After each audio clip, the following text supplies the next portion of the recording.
So having a country where we tout this idea of freedom and all of this, where you have a section of our population that live in total fear, that does not sound like the America that we tell everybody about. The part where you have people that are being deported that are not criminals, I have a problem with that. The part where people are getting raided at their place of business and they're just trying to make a living for their family, I've got a problem with that. Where you have mothers and husbands and wives being separated and children being separated from their parents, I've got a major problem with that. The problem I have with it is that if they are here illegally, that means you already shot yourself in the foot. You already created a criminal activity. Welcome to the Family Office, planning for the people who matter most. There's a lot going on today, specifically with the immigration, ICE, mass deportations. I saw a video late last week, early this week, about they were in, I think, Austin or something to that effect, and the stuff that was going on. It was Chicago, maybe it was Chicago or Illinois they were at, and what was happening there. I know it's huge in Southern California, and you are kind of seeing that because you've been in it where you're at in your area, SoCal. Maybe not so much, but you're close to it. I haven't seen any of it. I don't know any of it's going on. I'm in Texas.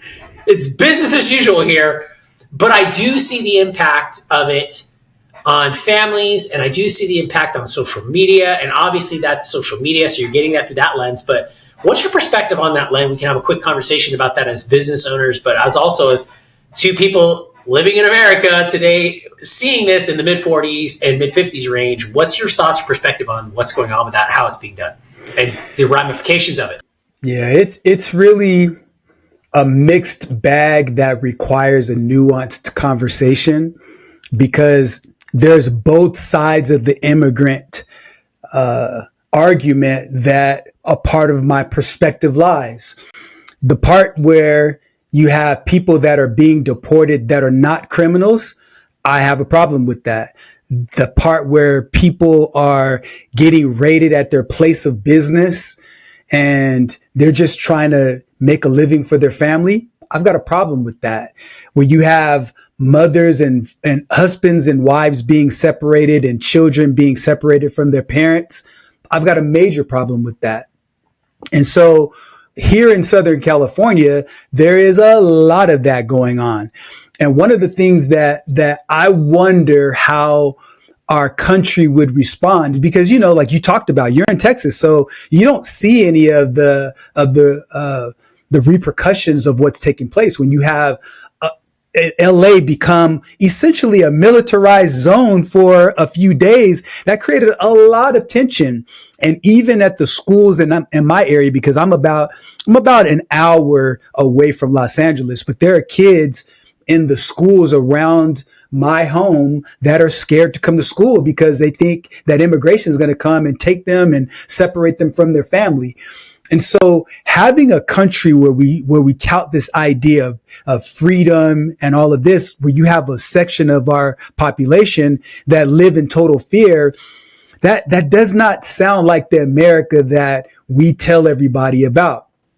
Now, having said that, I also understand that as a country, we need to have rules and we need to have laws, and those rules and laws need to be followed because that's what maintains order.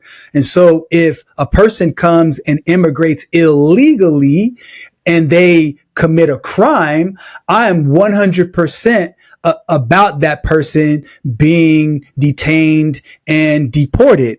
However, here's the challenge, is that with the new Trump policies, that the whole idea of having their day in court, having the opportunity to defend themselves and to be innocent until proven guilty, those rights have been stripped away. And so because of those draconian laws and policies, even though 70% of the people that have been deported allegedly are criminals, but it's still 30% of the people that are not. And so when you take all of that into consideration, I'm really concerned about the ways that the immigration policies are being implemented. Because yes, we do need immigration reform. And yes, though, I think there needs to be more of an effort towards the whole idea of having a more efficient pathway to citizenship. Now, from an entrepreneur standpoint, from the standpoint of an employer, imagine if tomorrow every immigrant family said, you know what? We're going to unite with our brothers and sisters, and we're not showing up to work until all of this is taken care of. And I think about the Montgomery bus boycotts back in the 1960s. If the immigrants came together and said, you know what? Whether you're documented or undocumented, we're not showing up to work until these laws start to change.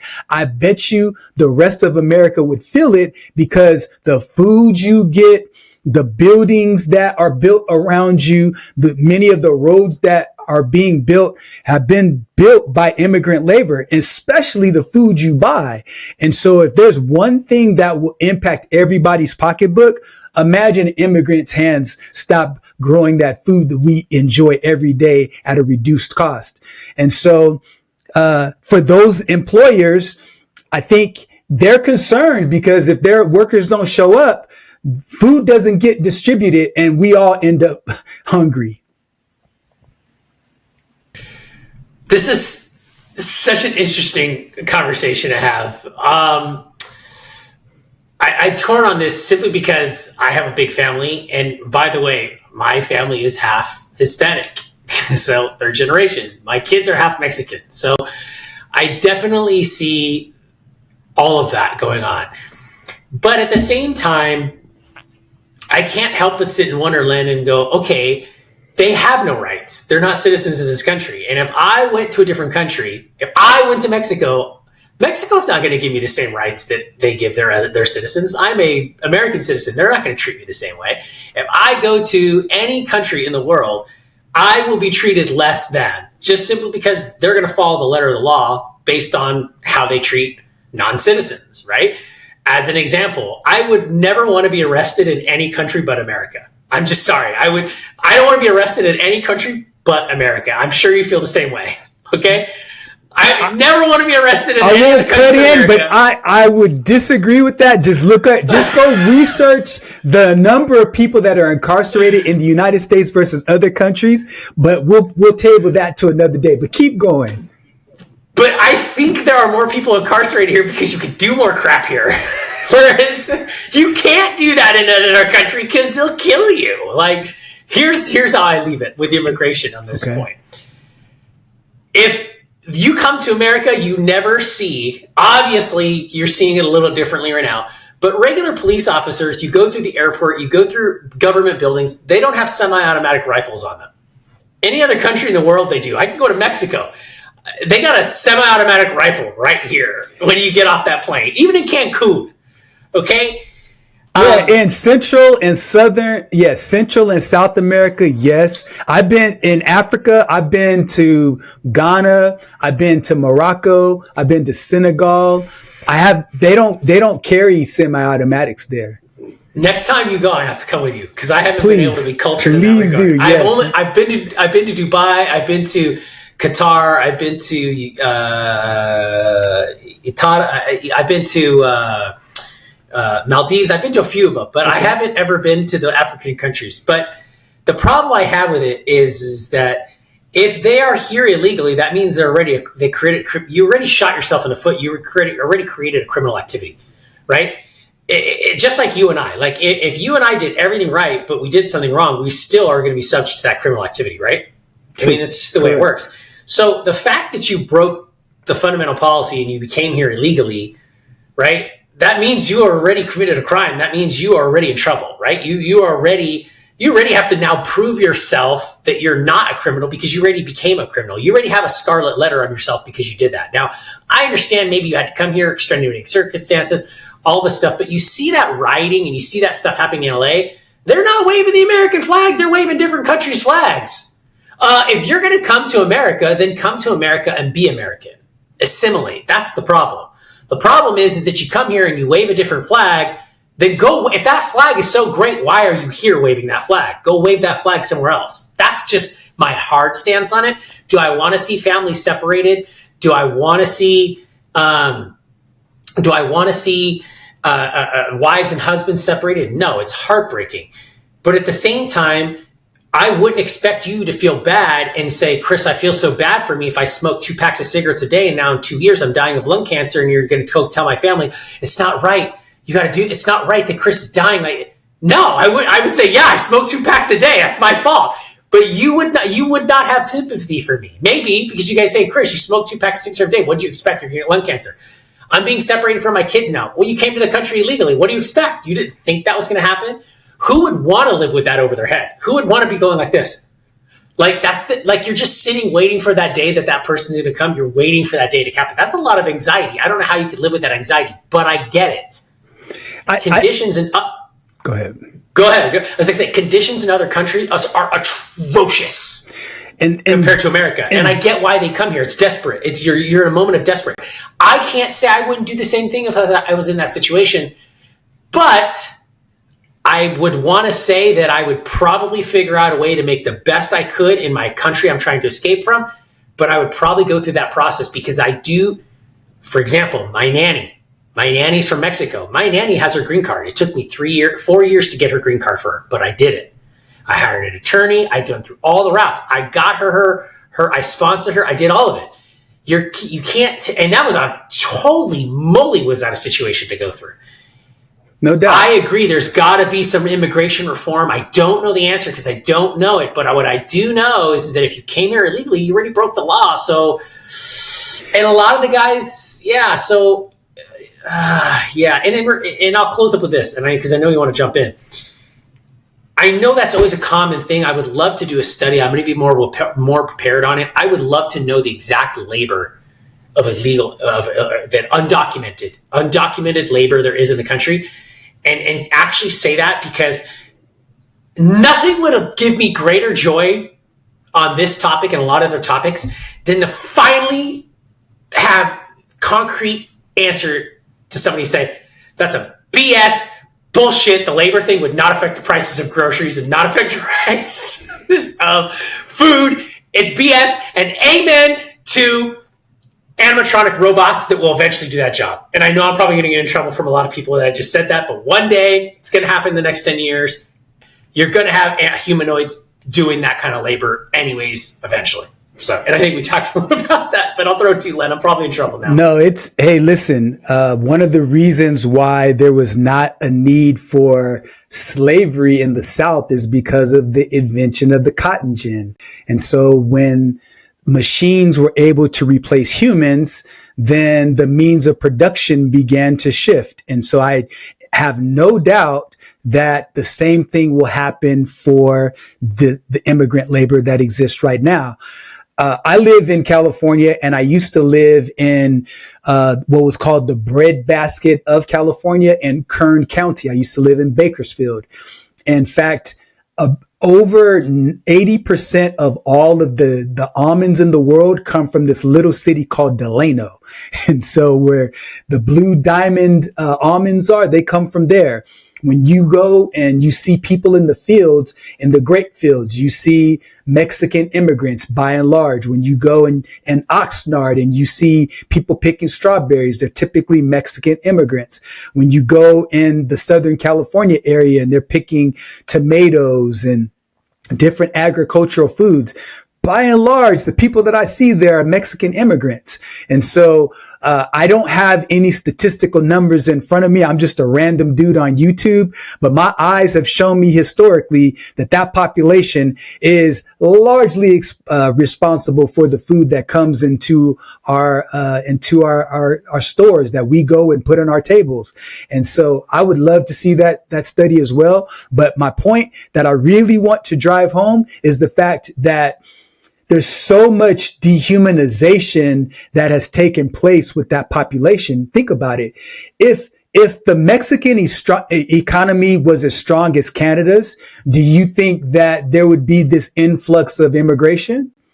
Of Of course not. No, absolutely not. They would stay, right? That's exactly the reason why a lot of people come. I mean, a lot of people come to America because they want to live like Americans and they want the opportunity to have in America. But a lot of people from the South are coming into America because the conditions there are atrocious. So why should we feel bad for what their country is doing to them? Because in the reality, they don't feel bad what's happening to us here. They don't feel bad, right? So how do you, the onus should be on their home country. Their home country should be doing what they need to do, but instead they're not disciplined enough and the cartels run the countries there. So the corruption is deep. I think there's a lot of factors though, because when you look at the North American Free Trade Agreement, part of the negotiation there was to reduce tariffs and that there'd be no barriers of trade. And that's one of the reasons why so many of our cars are now being produced in Mexico. If you look at the GDP of Mexico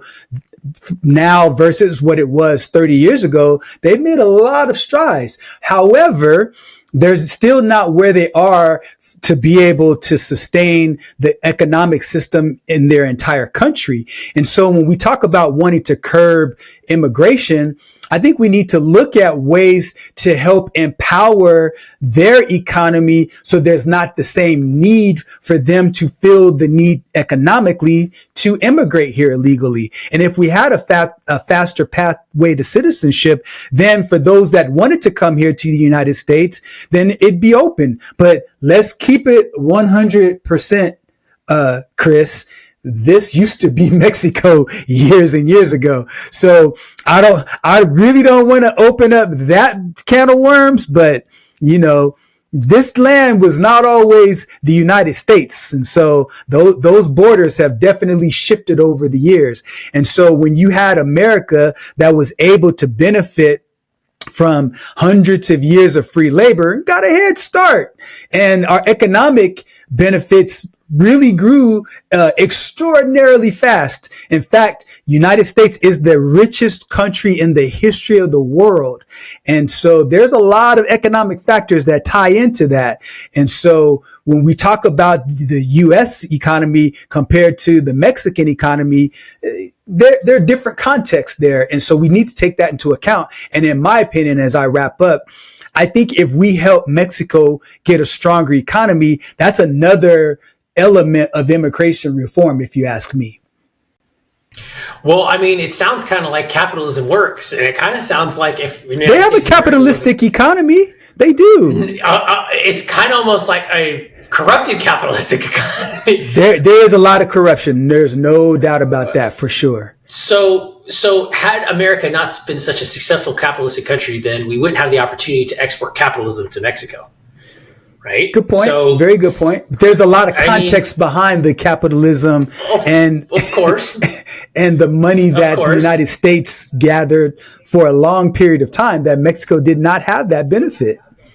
Right. And at one point Manhattan belonged to Native Americans, but they sold it. So I mean that was a business transaction, wasn't it, between Mexico and America? I mean, wasn't that a business transaction? But the whole idea of land and ownership was not a thing for Native Americans. They belong to the land. It wasn't something that they would own. So if you have one group that has this idea of exploiting the land to gain and gather wealth from it, as opposed to living in harmony with it, the way they define success versus the way when I say they, I'm talking about the Native Americans, versus the way the Europeans define success in America in the early settlement days, there are very completely different definitions. And based on that, one group got exploited because they didn't see this land as being something that what once sold would not be something they could partake in. And so now they're in reservations all around the world. And a lot of the land that was purchased at a fraction of the cost has been able to be used and utilized for personal wealth and gain. That's just a fact. I know I'm going to get in trouble here again, but I can't help but say this. Okay. All right, fine. That's the case, but I just got to think about it this perspective. Okay. When I invent a time machine, okay, Will you personally go back and apologize to Neanderthal man for evolution phasing him out and creating what do we call Homo sapiens? Homo sapien man? Will you please? Can I? In fact, I want to bring my smartphone with us when we time travel, and I want to. Here's Len Cooper apologizing to Cro-Magnon man for evolution phasing him out. That's like me going and apologizing to all these bad decisions were made for land transfer or title. In fact, we should just have the British Empire, the British Crown, apologize for all the land that they took and still have today. Because they're just so proper and gentlemanly that we don't give the British any crap for being the worst country in the world for taking over other countries and raping and pillaging the land. It's history, we know it, but they don't have to apologize, but America always has to apologize for making a decision to acquire land. That was their decision to make that business deal. Whether they knew it or not, that was the decision. And I just have to throw it in the category of law of natural selection and evolution. Look, at one point, whether it was Neanderthal being phased out because the design evolutionary wasn't going to survive what the world was today, or it now in today's world, you don't get evolved out through your nose growing a certain way. You get evolved out because this thing up here thought different than this thing thought here in this specific group of people. But now you place a different value on somebody's way of being and living. And I think that argument's much different than the theory of evolution, because you have with, supposed Neanderthal man evolving into Homo sapien. That was a period of natural selection that took place according to that theory over thousands and tens of thousands of years. Whereas in this case, you're talking about two equally intelligent groups of people that just express culture in a different way. And one culture was more exploitative and another was more, I don't want to say docile. That's the wrong word. Was more welcoming. And the one that was more welcoming got exploited. And so I don't think that's a value laden statement to say that one was, the more natural, I'm not putting words in your mouth. I don't suggest that you're saying they were better at all, but you're saying just through natural selection. And what I'm saying is that in this case, they were just more friendly and they got dominated. That'd be like having two of your kids. One of your children is, a lot nicer. And so they, give their cookies and their toys away. And the other one takes all the cookies and toys. That doesn't make one of the kids better than the others. They just have different ways of being. But that's the way of the world. I have a different way of fighting, and my style of fighting in the ring beat your style of fighting. We're both equal fighters. You're a Muay Thai fighter, and I'm a mixed martial artist, and we got in the ring, and my style beats yours. That's just it is. My style of negotiating beat that other person's style of negotiation. Therefore, I got all the land. Okay, we didn't kill them for it, did we? I mean, Mexico. We didn't go to. There was a Mexican. There was a Spanish-American War. Yeah, so there was a war there, right? See, that's why I got to lean on your academia for that, right? That's why you got those. But at the same time, that was it. We won the war and we had the land. You can't go back and say all of those things. Look, here it is.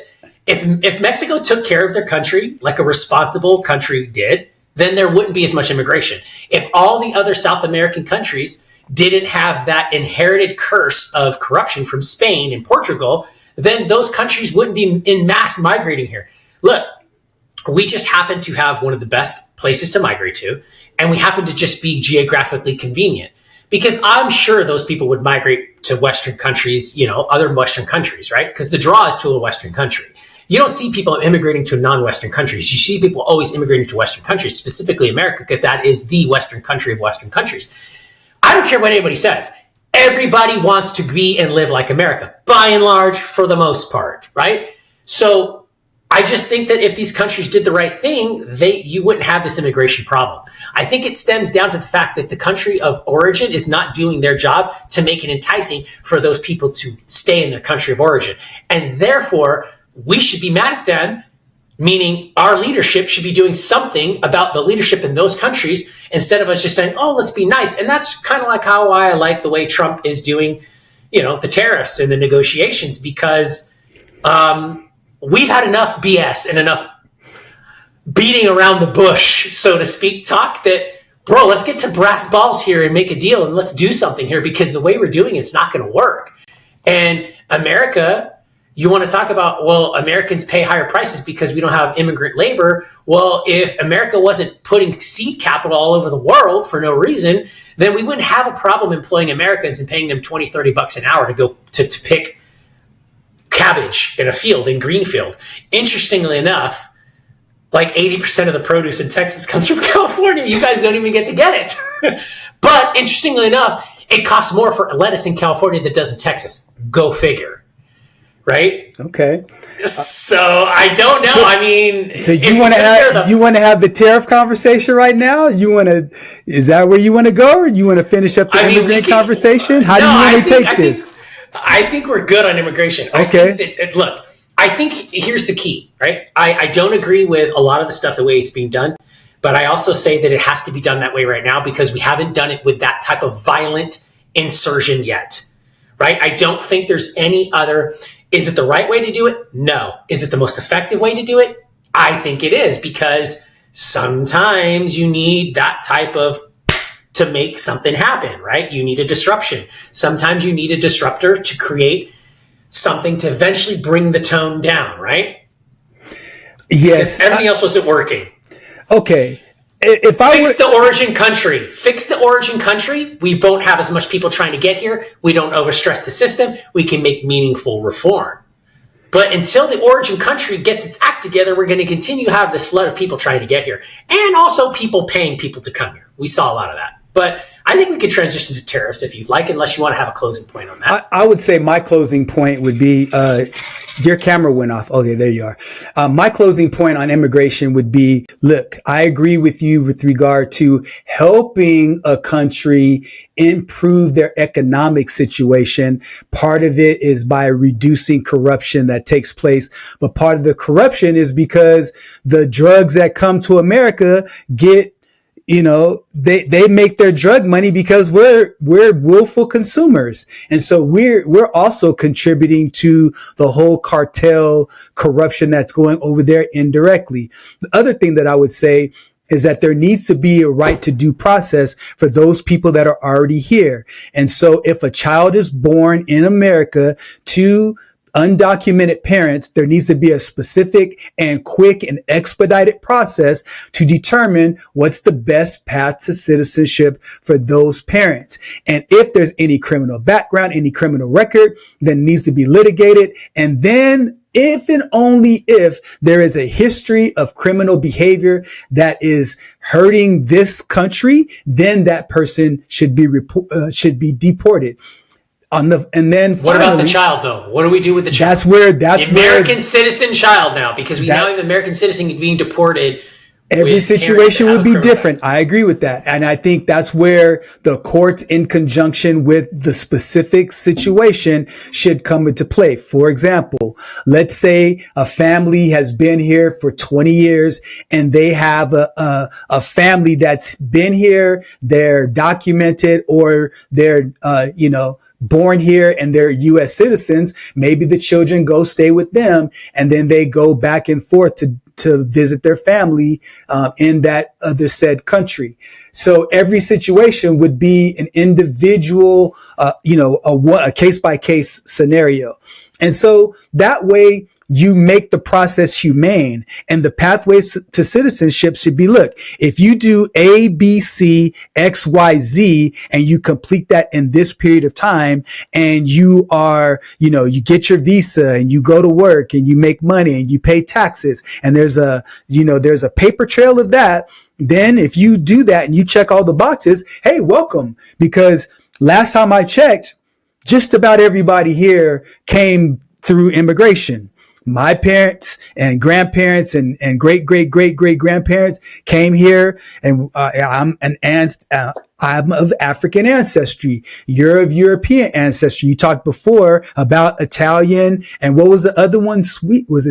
From Scotland. Scotland, right. So from Scotland. There you go. And so the United States is the place where immigrants come, and that's where its history is steeped in. So to not have a pathway to citizenship, to me, is criminal. So we can put a bow on that conversation. I'm sure there'll be other opportunities to talk about that as this continues to unfold, because President Trump's only been in office 6 months. There's another 3.5 years.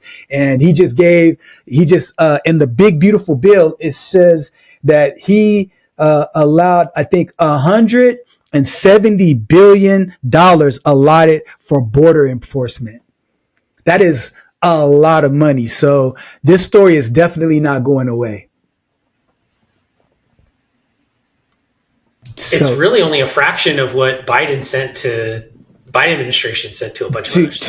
Are you talking about to Ukraine? Facts. That is yes. Fact. That's a fact. Facts. I agree. And that war's still going on. It's still happening. It's still going on. Even though Trump said he'd get rid of it in 24 hours, it'd be gone in 24 hours. But hey, another conversation for another day. I think there's a lot of complex nuance there that has to deal with a lot going on there. At any rate, I definitely think that we could transition into the crazy stuff that's happening. Here's the biggest issue I have with the tariffs and the whole Trump rollout or economic policy here. And this is what I don't understand. And maybe this is just politics. And maybe someone's going to say, Chris, it's just politics. It's the way it is. You had all these leaders, all these senior leaders on the other opposing side, Democratic leadership, right? Hakeem, Pelosi, Schumer, you name it. Even the extension of the Democratic Party, which is late night TV and legacy media for the most part, except for maybe Sky News or Fox or Newsmax or whatever. Is Newsmax like the alt-right one, is that like the really, really alt one, Newsmax? Like that's like the super right one, right? Newsmax is kind of like center right, but you've got Cuomo on there, who used to be on CNN and other reporters. Holy moly, are you serious? They purport to be balanced on Newsmax. Yeah, I think so. If I'm not mistaken. I think he's on Newsmax. I think they all have to be balanced in today's world, because I don't think you can get away with not being balanced now, because I just think you get told to shut up now and you have to take it now. But at any rate, wait, what? Say that one more time.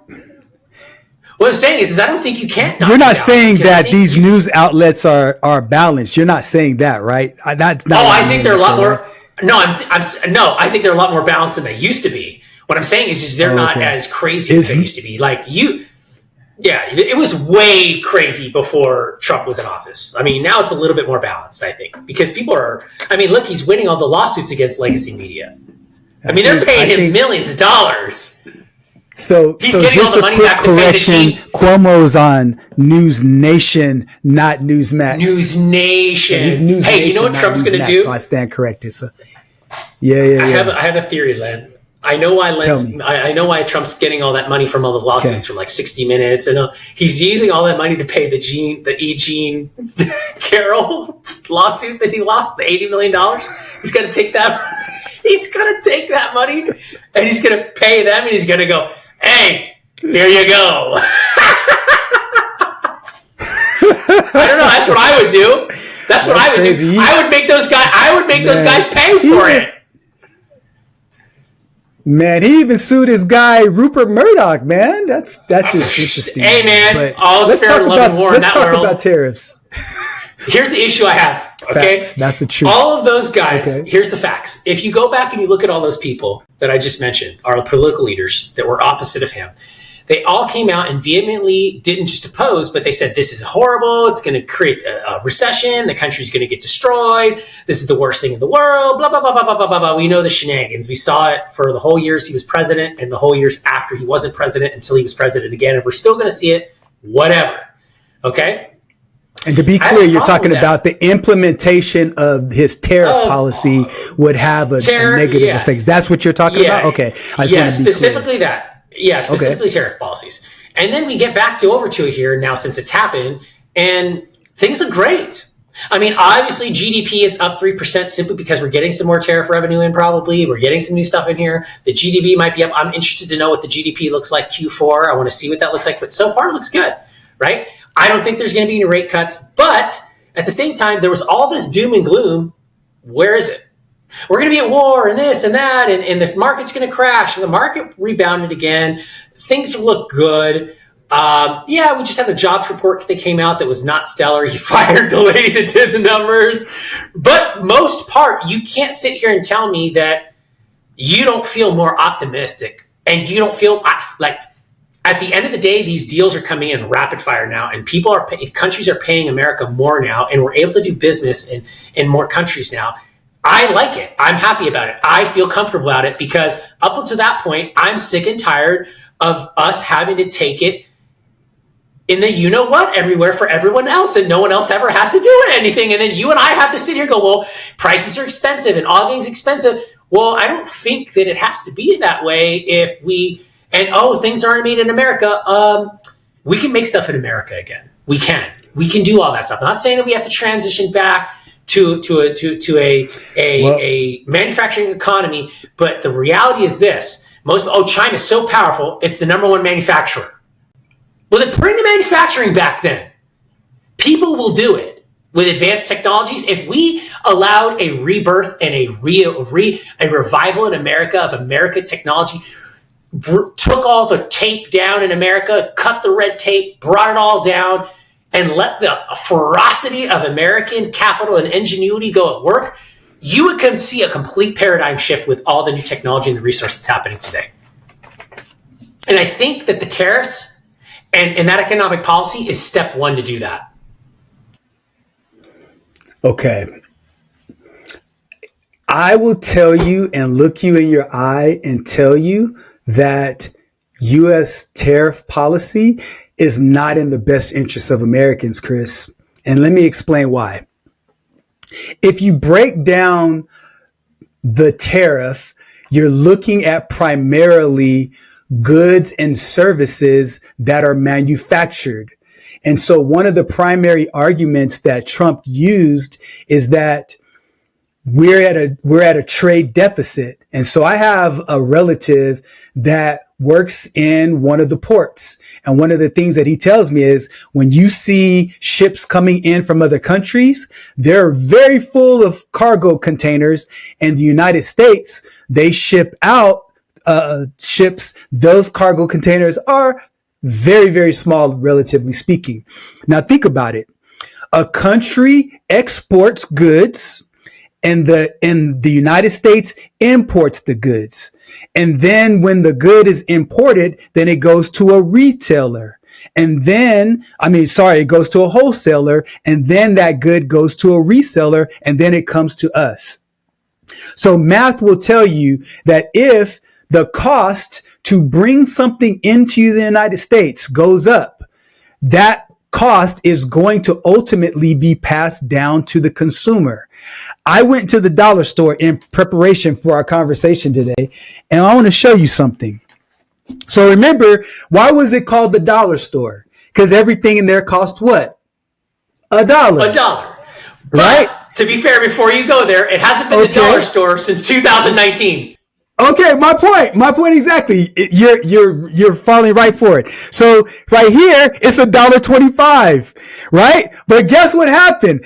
In preparation, I went into the dollar store yesterday. That same thing, the $1.25 is covered now. Guess what? It's $1.50. So that means since 2019, assuming your numbers, your timeline is correct, the cost of goods and services for the people who need it most has gone up by 50%, Chris. So this fabric softener that used to be $1 5-6 years ago is now 50% more. How is that better? Now, will that impact you and me? Absolutely not. It doesn't even show up on my radar. But for the person that's struggling to get by, to feed 3 and 4 kids, that's working 2 and 3 jobs, and now the kids can't see mommy and can't see daddy, that's a really big impact.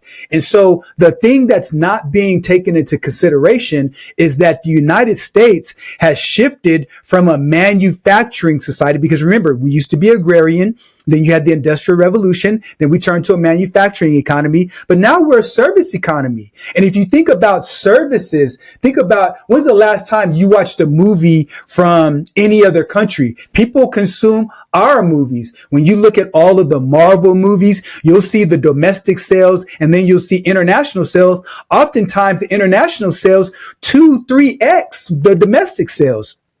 We export computers. We export, engineering. We export good, software more than anybody else. And that part isn't taken into account into this whole trade, conversation. Really, at the end of the day, if you think about it, a tariff is nothing more than a consumer tax.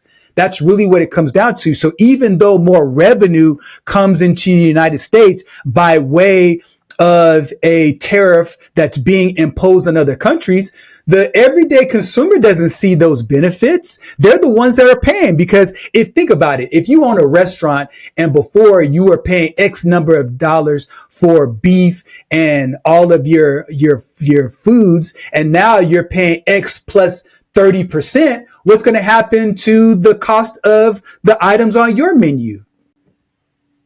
They're going to go up, aren't they? 100%. They're going to go up. And when I go into your restaurant because you're paying more, that's less money in my pocket. How can that be good? So I think the issue is this. We've allowed this problem to happen over the last 30, 40 years. And now it's at our doorstep. I remember back in the day when you could go to Walmart and 80 to 90% of things in Walmart said made in America. Do you remember those days? You could go to Walmart when the Walton family owned Walmart. And it was, I remember bicycles. You could go to the bicycles, Huffy, everything. Had the flags on it, made in America. I remember that going to Walmart when I was a kid. Nowadays, you can't even go to Walmart and find hardly anything made in America. So how is it that made in America worked in the 90s and in the late 80s, but made in America doesn't work today? Why? Because we've had this progression of bad trade policies that has forced or incentivized American companies to patriate business and manufacturing out of America. That's just the way it is. Look, China's building nuclear power plants, coal power plants, manufacturing facilities, and they're not just going to continue to build legacy manufacturing. They're going to continue to build advanced chip manufacturing, animatronics, robotics, AI. All of this stuff's going to happen here.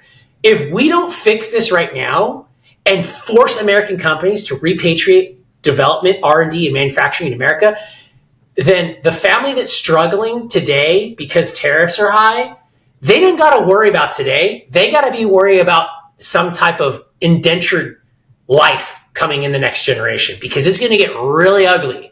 Because if America is not a preeminent power and a governing power of the world, I'm sorry, but I wouldn't want any other country to be a preeminent governing power. I don't trust China.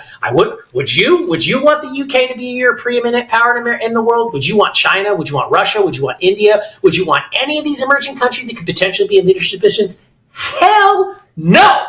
So in a matter of survival, is it hard right now? Is it going to be rough right now? Yes. But I really, really think that by doing this, you're forcing American companies, like you had. What did you have there, Len? By the way, great thing there. I knew you were going to get me that way. How hard would it be to manufacture envelopes? Those were envelopes, right? No. How hard would it be to manufacture? What was it? Envelopes? Fabric softener. How hard would it be to manufacture fabric softener in America? It'd be quite hard. Well, okay, but here's the challenge though, Chris.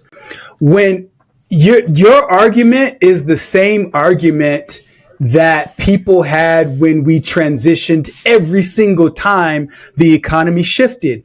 When we shifted out of the agrarian economy to an industrial revolution, to the industrial age, a lot of the farmers were saying, man, what's going to happen? Our lands are being taken over. We're not able to create as much food because all of these machines are taken over. So now I can't even grow food to support my family. But what happened is more jobs were created.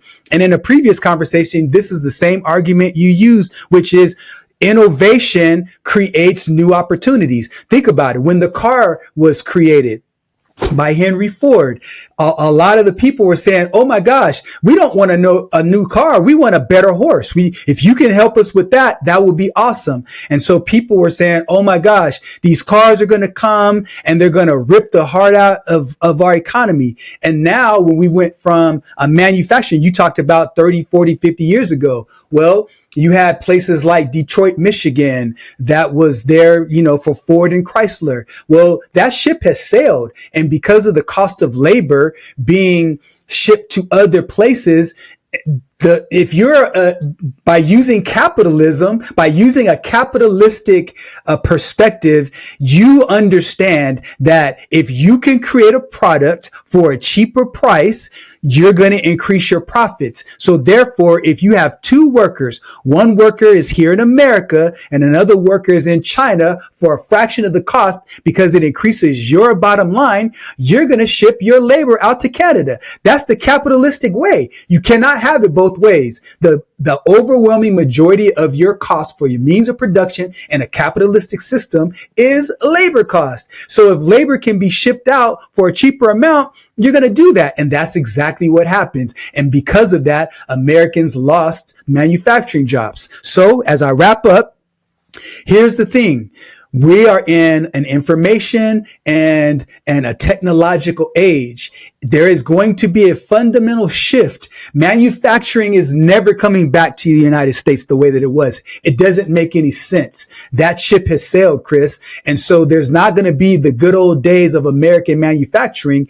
We dominate in technology. We dominate in producing new revolutionary ideas and artificial intelligence. And so we are in a war with China for that. And so that is a real concern that America should have. We should be focusing our effort on making sure that the children of our country and the people who are working right now, the working poor, start to understand AI and technology and service-based jobs, because service-based jobs are north of 80% of our economy. Right now, less than 10% of our jobs are manufacturing. In fact, how many people in your family do you know is in manufacturing? Probably none. I don't know anybody in my family that's in manufacturing because that economy is gone. Well, then at that rate, then that's why tariffs are great, because they should then pay the tariff and the luxury of having access to the U.S. market. But it is, if we're going to give them the ability to use labor and to manufacture, if we're going to allow them to have manufacturing and say, okay, cool, we're going to allow companies to patriate manufacturing and to give all that stuff over there to a different country and allow that business to flourish there and allow their economy to flourish. And then they're going to export all their product here and not allow us to export anything to them because the tariffs are biased. Then they should, then fine, great. Don't make anything in America. But at the end of the day, strategically pay to have access to our economy then. Because we pay to have access to their stuff in tariffs, they should be paying us a premium, just like you pay more to shop at Target than Walmart. Why? If I go and I buy fabric softener, Downy fabric softener at Target, it's going to be more expensive than it is at Walmart. Why? Because I'm paying for the privilege to shop at Target. It's less chaotic, more cleaner, and it's just a nicer experience. I pay a premium to shop at Target. I like shopping at Target. I like it because it's just nicer. It's just a nicer experience, right? That's why we do those things. So if you want to pay a premium to have access to the American market, then expect to have some tariffs, because it's only fair to offset that. What is unfair is that all these other countries are selfish, and all these other countries have been so fat and fed off the American teat for so long that they're bitching and moaning now that they actually have to give up a little bit. There's no secret why you've seen all these countries that are manufacturing, like China and all these other countries that have blown up and have had success, because we've given them that success. Not saying we've given it all to them, but we've allowed them to take American IP and American productivity and make it there. If you look at China and you look at all those emerging countries, they're playing the same rule books that all the other westernized countries did, except they just do it a little bit more corrupt, right? And that's really the idea here behind it is, I think the tariffs offset it, but we can come back to it and visit a little bit more later on. No. I think it's still a good thing. And I think it's creating, I think at very best, whether we agree with them working or not, I think the fundamental thing that's done the most good is it's put other countries on notice that don't mess with America. and fall freaking back in line with what's going on. Because here's the fact. I'm not about all like, oh, America should be powering and everybody should be listening to America. But I don't trust any of those other fools to do anything right. And no one's stepping up to do the job. So therefore we have to do it. And we're doing it. No one else is stepping up to do it. Okay. So one, I understand your perspective from the standpoint that there needs to be parity. But the big misnomer is that tariff rates have historically been under 5% for everybody, because the difference is that now we have a global economy. So like, for example, Starbucks gets most of their beans, their coffee beans, outside of the United States.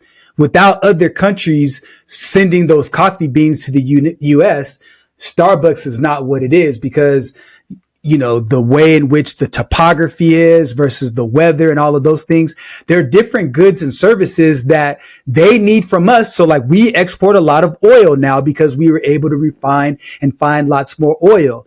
Now, obviously, people that, you know, want more renewable energy would have an issue with that fact, but it's still a fact that other people benefit from that.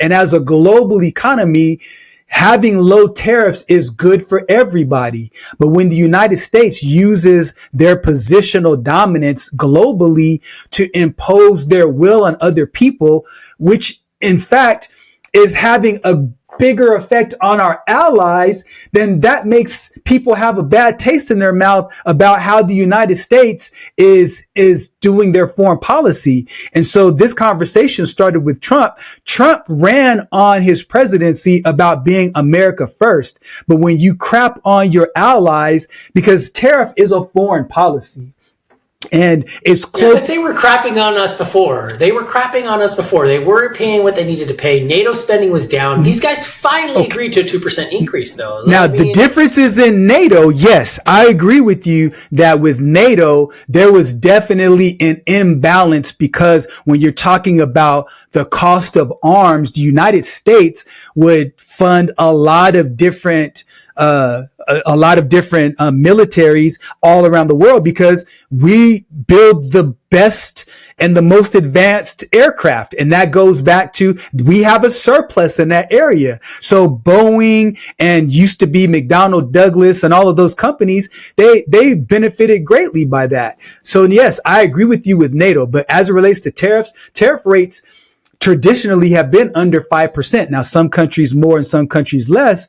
But, you know, when you talk about imposing a 30% tariff on Canada, bro, like, they've been some of the greatest trade partners over the years, and using fentanyl as a reason to increase the rates is a problem. Last point I'll make about tariffs.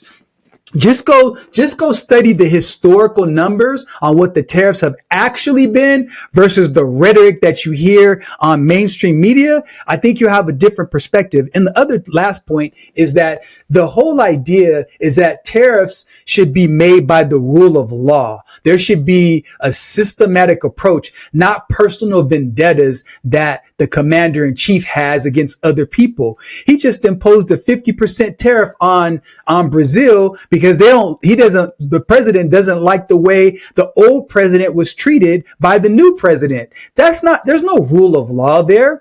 And so you have this whole issue with Canada that I just mentioned. They're talking about 35% tariff on them. And so there's no rhyme or reason. It seems like to me, please correct me if I'm wrong, that the president uses his power based on his personal vendettas that he has on other leaders to bully and create these arbitrary laws. Because if it was based on the rule of law and a systematic order of the way in which tariffs were rolled out, there wouldn't have been this on again, off again process where, hey, we're going to do this. Oh, we're going to extend our deadline by a week, by 90 days, by 30 days. It's so arbitrary. Then because of the fact that it's arbitrary, you have no way as a business owner to adjust. And so we haven't seen the impact of tariffs yet because we don't know what the ultimate cost is going to be. And once that date is set, there's a rollout period from the time where something is manufactured to the time that it reaches our shores, that those prices will begin to be borne by the U.S. citizen about between 6 and 9 months from now. So we don't even know the impact yet. And closing this up, I think we give too much credit to all the other world leaders. They're all bullies. They're all bullies. They all have an agenda. They're all assholes, and they're all looking out for themselves and their specific. Sorry, Len. I'm brash. Okay. They're all. Trump's going into a room. And Trump isn't. He is. I'm not saying he isn't. Okay. I'm not saying he isn't. Trump is a bully. Trump is a bully, and Trump is a bully. He is. Trump is a bully. He is. He's an alpha bully. But you know what? We knew that, and that's why America elected him. Because there's an overall consensus, I think, in America that we're done being bullied.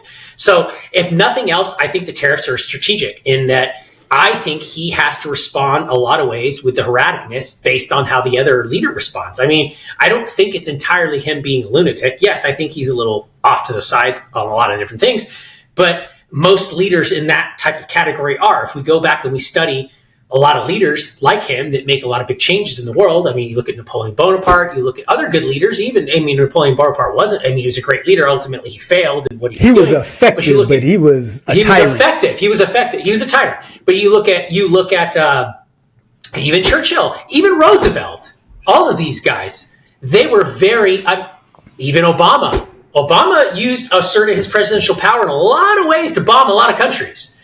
He asserted that power. Violent power, right? Okay. So you can sit and compare and contrast all day long. Trump may be a bully with his actions, but Trump didn't bully another country with bombs. And I only use that because a lot of people say, oh, Obama's so sleek and so nice. That mofo bombed a lot of countries with drones. You want to talk about being impersonal? That's pretty impersonal, right? Bush bombed a whole country without any proof of WMDs, right? So that's a bully. But I also think he's responding in a lot of other bully ways. But here's what I can say. He's not responding in a way that other leaders respond with war and threatening war. He's just threatening economic policy. He's actually being pretty diplomatic, I think, about a lot of the things he's doing. But I think he's responding in kind a lot to a lot of the characters he has to deal with. So I think I give him a little bit of softness on that. Ultimately, I think that American ingenuity would find a way to have a manufacturing renaissance. Yes, I think manufacturing is dead, but I don't think it will ever come back in the way that we used to see it. But I think that if you allow the American people to innovate and think creatively and get off their freaking back and just put them on the focus of, dude, go be happy, go live, and we're going to give you the best environment to innovate and thrive in, I think you would see a reemergence of micro manufacturing. I think you'd see a reemergence of community manufacturing where you'd see stuff made in local communities and you'd see people buying locally. I agree with that. You would see that much like you used to see. You'd see, hey, here's Len Cooper. He put up $3 million of his own money because he's a local entrepreneur. He's retired now. Think about how much money gets raised to do all different things all over the place, right, Len? I think 3D printing, manufacturing like that. I agree with that part. Yes, I agree with that. But mass manufacturing and using tariffs as an incentive, that's just not going to work.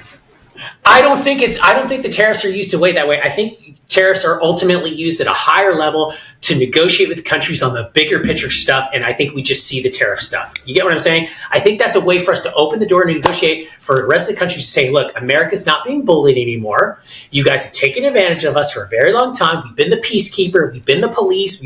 We've also done our own things where we've done some bad stuff that we got from our parents being the UK. Let's not forget that America's parents were mostly from, British, UK, and we watched them be colonialists for a very long time. So we do a lot of bad stuff that we got from our parents. I like to stress that because a lot of people throw shade on America, but America's a young kid still, and we learned from a lot of the other countries in the world, and I think we're doing a pretty freaking good job being students and learning from all the crap these other countries did throughout the history of the world. We're not perfect, but I think the tariffs by and large are a means to kind of settle things down a little bit and get everybody to play fairly with each other. If we do really want a world economy to work, we can't be screwing each other.